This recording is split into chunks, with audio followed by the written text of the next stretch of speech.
Shamarka fuunee daawwattootaa fi hordoftoota aannolee Global Media marii guyyaa kaleessaa hayyoonni Oromoo fi dargaggoonni Oromoo magaalaa Finfinneetti mata duree ce'umsa karaa nagaatiif dimokiraasii keessatti qooda dargaggoonni qaban jedhu ilaalchisee Haasawa xiinxalaan siyaasaa fi daayirektarri OMN Obbo Jawaar Muhammad taasisee isin biraan geennaa hordofaa. Dhimma abbaa warraa yoon ka'e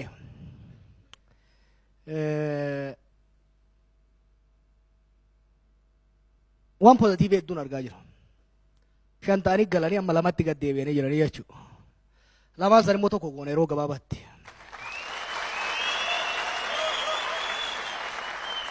Waliin haasayaa jiru abadan abbaa ol lama ta'ee daanyaa Habashaa bira dhaqee mircaa boordii wal isaan lolchifti malee tokkolleen galmeessitu gana isaan lachuu salphifteet san booda mana murtii Habashaa dhaqaa manni murtii qaxaroo odoo godhuu fi filannolleen darbaa rakkoo guddatu uumama. Kanatti meeraan hin salphatan. Kanaaf falli jiru amma akka durii Norweey fi Minnesota fi Asmaraan jiran Oromoof Oromiyaa keessa jiranii jechuudha. Gabaan Oromoof Oromiyaa immoo tokkummaa fudhatti. Keessattuu immoo abbaa tokkummaa fudhatti malee hircatanii deeman kana nun beeyna. Du'aayinis kaaninis tokko hirma ta'anii waliin haasayaa jiranii warri jaarsotaa du'aayii itti godha warri qeerroo jalaa ibiddatti afuufa walitti akkasiin bayitu. Qeerroo irraa paartileen shakkii qabu maan shakkine gaafii ibidda akkanaa kana nama gaafattani. Kanaafuu qeerroon kun garam goraan amma the biggest puzzle. Amma qeerroon kuni warra filannoo hatuu deemuuf hin sodaachiftan. Warra ammoo ibsuma ejjannootiin mo'achuu barbaaduuf illee gaafii bu'uuraa, gaafii misoomaa, gaafii practical ta'e as baasiin agarsiisii zirzirii jechaa jirtan. Jumlaa haasa'uun. Kanaafi kanaa qabaachuun Oromoo waan gaarii. Numa qofa qaba beekta saba kana qofa qaba humna akkana itti aansee amma sidaamne ejjatoo uummate malee. Kanaaf baga sodaatan. Sodaatamuun namni waan sodaatu hin qabne rabbiillee sodaatu rabbiin sodaachuu baannaan ummata sodaachuu baannaan balaa buusaa jechuudha. Qeerroo maamii galammaa gabbaasee gooftaan keenya ummata gochisiise. Kanaaf gooftaan ummanni Oromoo gooftaa paartilee siyaasaa ta'uu qarri itti mirkaneessin qara eeboon qara qabdiimi. Ummanni jinfuu qeerroon qara jechuudha. Kanaaf qircatanii paartii keessatti mari'annee irra baay'ee gaafilee amma isin kaaftan kana hunda ji'a shanan dabre kana keessatti hogganoonni paartilee hunda bakka jiranitti torban lama walgayaa bulleessinee qabxii 14-15 qabu waliigaltee irra goonee jirra. Dhimmi qeerrollee mari'atamee jira walii lafa kaa'amee jira. Wanni jiru qeerroo akka qeerrootti fufa paartilee keessatti hin hirmaata. Paartilee keessatti yeroo hirmaatu garuu paartilee addaan dhiibuudhaaf osoo hin ta'in walitti fiduudha. Dantaa Oromoo irratti akka fuulleffatan gochuu irratti hirmaataa deemuu qaba. Ka ODP tuni akkuma obboleen cojeessani. Fageessuu dhabuunii fi na yaadadha daasporatti yaada kan hoggaa push godhaa turre iskoolaroota oppidiyoon hin jedhan turan. Jibbineetii miti. Jechuun huuba ishiin qabdu osoo beeynu huuba kan irraa dhadhayaatuma. Jalla kanarraa mayisaa ka xiqqoo qajeelaa kaawuyyaan sirreessate siin geenya jechuudha. Ammas yoo taa'in xaliiloftee hin dhumne. Amma amaanaa guddaa qaban. Amma biyya kana kan hogganu nus kan hogganu isaani. Waan tokko fudhatuu qabna. ODP'n Oromiyaa bulchaa jira. Hogganaan ODP immoo Abiy Ahmed. Innis akka hogganaa Oromootti of ilaaluu qaba. And he has to act that way. But must. Ce'umsa keessatti humni jijjiirama barbaadu hundumtuu ka Oromoo qofa osoo hin ta'in ka saboota kaaniitu bidiruu takkatti as dhufuu qaba malee harcaasuun gaarii miti. Ce'umsa keessatti humna harcaasuun sirrii miti. Rakkoon an ODP keessatti argu uumama isaaniitirraa haala siyaasaa biyya sanaatirraa humna Oromoo kana harcaasutu mul'ata. San bira darbanii gara of harcaasutti wal harcaasutti illee yeroo socho'an agarta. Humni jijjiirama harcaa deemnan humni jijjiirama hin barbaanne sun humna horataa deema. Adaduma gaafa naqamteetti rakkoon nutti uumamtu maqaleen mataa ol qabattee beeka. Kana beekuu abdan. Gaafa nu asitti wachuu achi diggisiin eegalti. Kanaaf isaanis akka humna jijjiiramaa kanatti ilaala. Nutis bakka isaan jallatanitti karatti deebisa. Bakka isaan tolchanitti jajjabeessa deemuudha barbaachisa. Humna Oromoo garuu yoo ODP'n humna Oromoo yoon horat haga feete harka haadhanii fi gurbaan tokko yoo taadasa birruu moment waan jedhu waa'ee jira.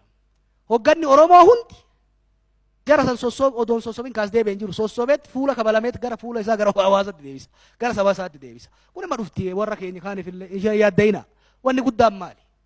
Humna Oromoo cimsanii jijjiirama kanas kafide borus gara fuulduraa tarkaanfachiisuu ka danda'u asakkoor humna Oromoo itti aansee humna federaalistii ta'e dhugaadhaan kachi jarri sirbusanii miti humna mirga sabaaf sablammoonni ofiin of bulchuu fi waliin bulu walqixxummaatti amanu jaaranii deemuu irratti barbaachisa malee abstract bifa ta'een idealist ta'anii fiignan gara fuulduraa baay'ee nama geessuu hin danda'u.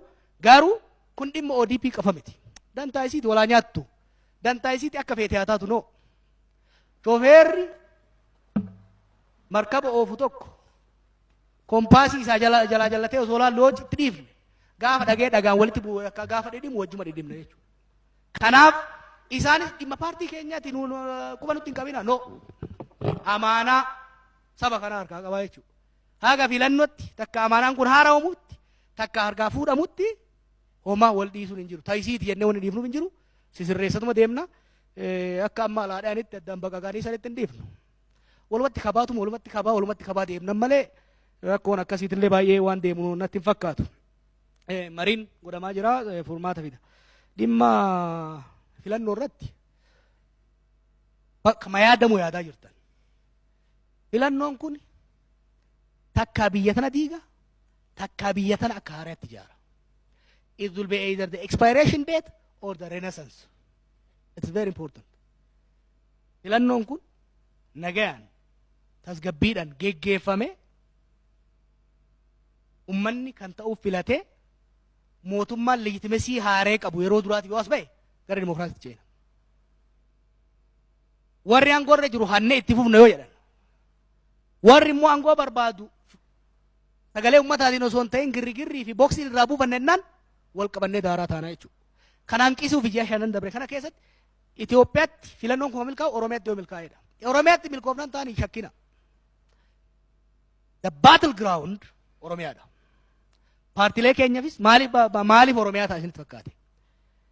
Kooriin jijjiirama kana Oromoo waan ta'eef filannoon kun bifa nagaa qabuu fi wal hubannaa qabu yoo deeme Oromiyaa keessatti rabshaan gara biraa homaa baay'een rakkoon miidhu hin fidu. Nu jidduutti rabshaan uumamnaan biyya rabbashnaa jechuudha. Lammaffaa paartiin takka jirti paartiin jaraa takka. Attenshiniin haaraan Oromiyaa irratti jedhan hunda caala maaliif? Wanna nyaatattu achi jira.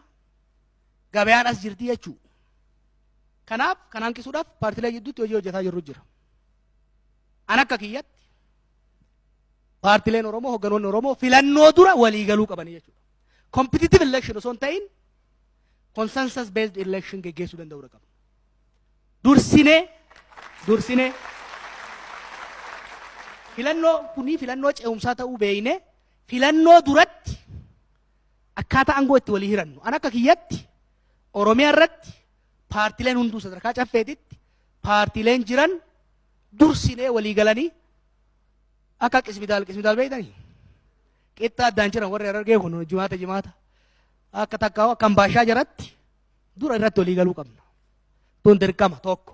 Lammaffaa federaala namni keenya waa gurguddaan kun hundi seenee yoo seenu garuu ajandaa takkittii fi nama tokko of dura kaa'ee dhaquu qaba jechuudha federaala dirqama kun. Paartii tokko godhuu yoo kadhadhamnu taate ejjennoo tokkoon federaala seenuu danda'uu qabna.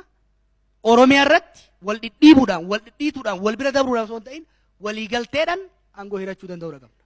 Warri ODP illee akka mallasaan barsiisatti parsantii dhibbaan immoo wadhee deeme jennaani hin dandeettan gibitaaf hin ta'u sun. Paartileen keenya kunis kaleessayyuu IPRD facaasuun osoo danda'amu wanni itti fufsiifneef ammas paartileen keenya kappaasitii isaanii hamma jaarratanitti government waan amma mararaan jedhu kana some sort of government of national unity sadarkaa Oromiyaatti ijaaruu barbaachisa. Ka warri amma biyya bulchaa jirus keessa jiru, ka warri mormitootatis keessa jiru, waggaa shaniif at least multi party systemii hamma barannutti exercise godhaa kan itti deemnu ittiin deemuu qabna. Kana irratti hojjetaa jirra. Tentatively waliigalteen wal hubannaan akka jirutti arga. argently waan irratti deemamu yeroon baay'ee deemaa jira. Osoo bara deengadda 2016 waan kana waachaa turre erguma biyyatti galleewu rabshaa biraa dhiifnee otoo kanarra fuulleffannee waan baay'ee godhuu dandeenya ture. Tokko kana Oromiyaa keessatti. Lammaffarratti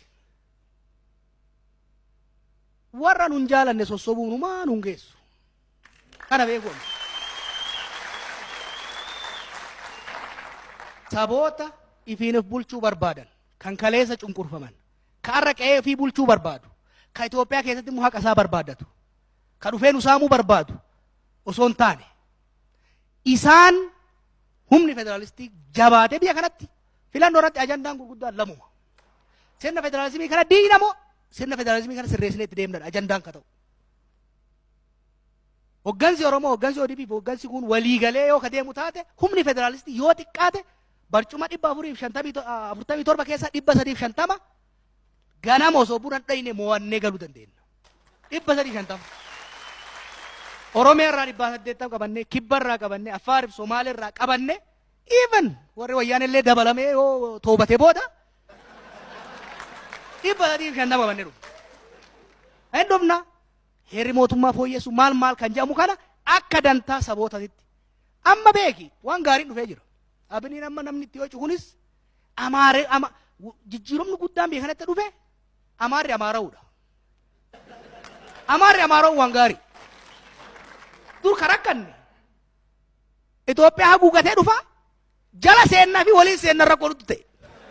Amma innis ka ofii qabate nullee ka ofii qabate deemnee biyya nuufis isaaniifis taatu jaarranna jechuudha. Yoo antiinne immoo addaan galla nagayaan.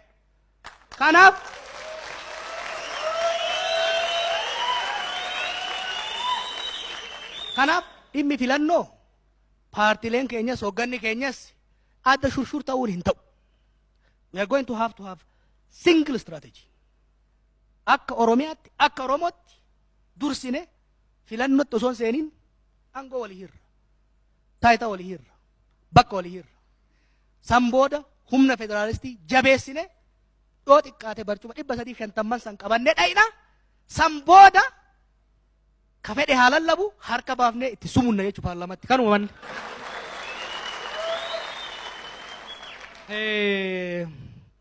Maaliif callifte ka jedhu jaarsota kana afaan naqabe. Umaa isin kijibu. I got disappointed. Osuma lallabnu. Waa'ee road mappii, waa'ee waliin mari'achuu, waa'ee jaarmoonni kun waliin dhufuu maali? Waa'ee filannoo kana osoo Abiy aangootti dhufin lallabaa turre. Boodarra si nam maraate moo orma kana maraate na addanaa ta'uu dide beeyta. 11 ta'e karatti ba'ee 10 gara tokko garee eenyuun maraate. Tokkisan ta'uun oolu jedheetiin callise dhugaa aga tokko. Lammaffaa immoo waan paartiilee kanas hojjechaa waan turreef callisuun sun waan fayyadaa tureefi eegalalla biyyattan gurra qabadheen itti afuufama booduma rakkoon hin jiru. Dialoog kan jettan mariin akkanaa kun CBCD anuun beeku maqaa isaanii maal akka ta'e wadamaan waliin ta'e garuu waan gaarii hojjetan. Maqaan waan fedhe haa ta'u. Maqaan waan fedhe haa ta'u waan gaarii hojjennaan naa ta'en. Kanaaf itti bufna as qofatti osoo hin ta'in yuunivarsiitiilee biraa keessatti jaarsa wajjinis hayyoota biraatis warra ODP keessaayis warra biraatirraa mari'achaa amma booda marii kana cimsaa itti deemnaa jechuudha. Civic society adda addaa ijaaruun baay'ee barbaachisaadha. Nu qofa immoo eegina. Yoo barbaadan isinii dhufna namni akka isinii walii galu akka namni baay'atee isinii dhufu. Garuu warri hayyoonni adda addaa professionaalonni adda addaa jaarmaya keessan jaarrachuun iddiriinuu jaarrachuun iddiriillee caalamna beeyta. Iddiriin wal kanaaf civic society ijaaruun baay'ee barbaachisaadha. Paartii maaf hin jaarre ajaa'iba qabdan. Ka jiru baay'ee ta'e akka biraa jaarinaan jettan hin ta'u. An akkanumatti isinii wayya. At least waggaa muraasaaf akkanuma isinii wayya. Yoon paartii ijaare nan lugaamama. Akka barbaadetti asiinis kana dubbachuu hin danda'u na qaban seera paartiitiin. Gamanas goruu hin danda'u kana faarsee kan qabuu hin danda'u. Flexibility na jalaa bal'isa. Isinii galee kanaaf akkuma re'ee haadha hin qabne kanatti fiiguu kana isinii wayyuun oolu. Paartilee walii galuu baattee garuu warabsha uumnan bareedaa ka ajaa'iba barga ka shankoora fakkaatu kana jaarraa jechuu.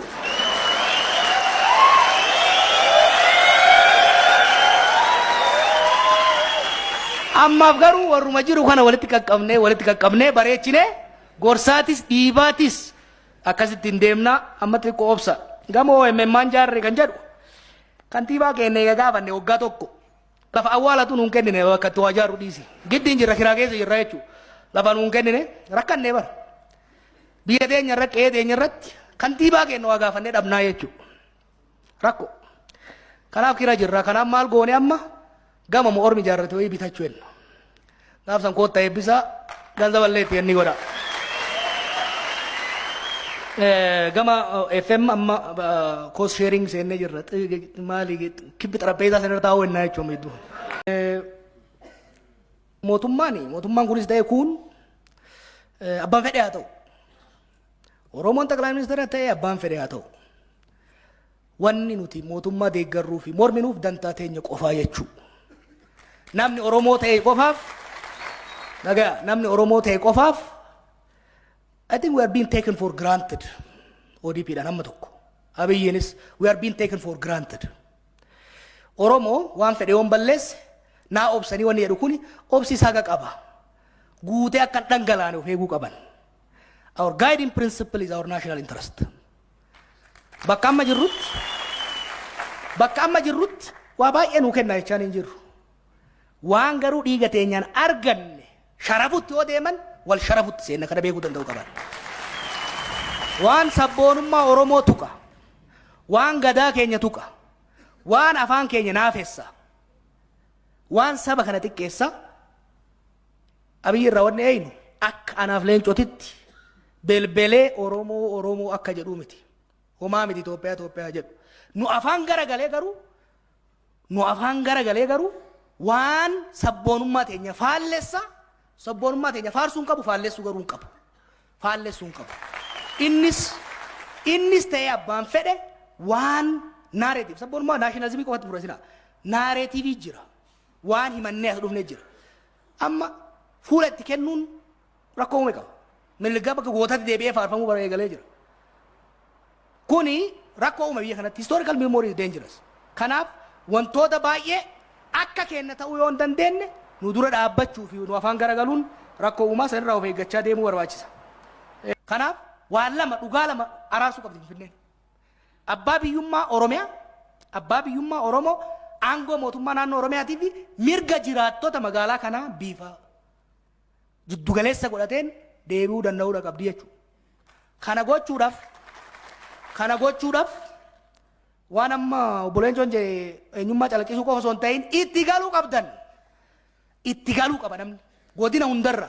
Burraayyuu laala. Burraayyuu akkamitti seef gootan beeyta. Itti godaan eeggale namni keenya gama lixaatii, shawaa lixaarraa, horroo guduruurraa bakka addarraa itti galeet. Amma magaalota naannoo kana keessa akka xiqqoo Oromummaa qabdu naannoo Burraayyuu sani. Finfinnee tanas itti galuu qaba namni. Haga feete ayyitu itti galuu qaba namni. Ittuma galuu qaba. Lammaan dimoogiraafii jennaan iyyan. Magaalaa teenya irratti dachii abbootii teenyaati irratti itti galuudhaaf hayyama alagaa hin gaafannu gaafachuu illee hin qabnu jechuudha. Itti galuu qaba.